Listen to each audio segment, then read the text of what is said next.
Try, adapt, learn. In this video, we will look at a Throwback Thursday chicken coop project done prior to recording video for this channel. If you haven't already, don't forget to subscribe now for more videos including maintenance, DIY, and other random projects. In addition to providing shelter for chickens, one idea for this chicken coop was to add wheels in order to allow the coop to be moved. The movement of the coop was to allow the chickens fresh grass to peck at while reducing some of the damage to any one given area, along with consideration that the coop itself may need to be moved to different locations. The frame was started with holes drilled for two different height settings of the wheels set in 2x4 lumber. The other lumber pieces were 2x2 to help reduce weight. The channels on each end would allow the panels to slide in and out rather than to have a hinged and locked door system.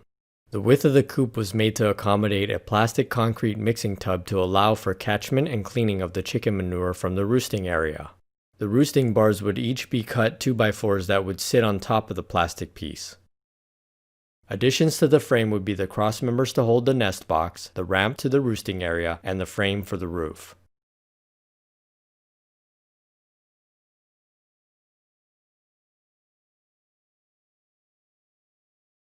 Half-inch plywood was then cut and screwed in place.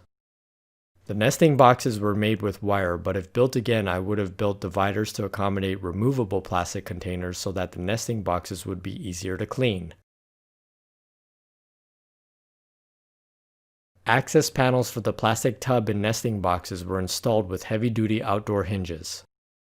At this point, the wood was painted. Looking from another angle, the lumbered steps on the ramp can be seen, which would help the chickens climb the ramp without sliding all the way back down. Once painting was complete, plastic roofing panel was installed as metal roofing was unavailable at the time of construction. Silicone seal can also be seen over the fasteners holding the roof panels. Although not pictured in this video, the roof panels were later painted in the same color to match the rest of the coop. With the rear of the coop facing the most likely direction of the oncoming wind, the roosting area has remained dry even during heavy rain.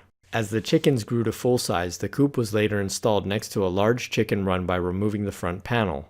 As I make new videos, I want to share them with you, so subscribe now. Also comment, like, and check out some of the other content on our channel.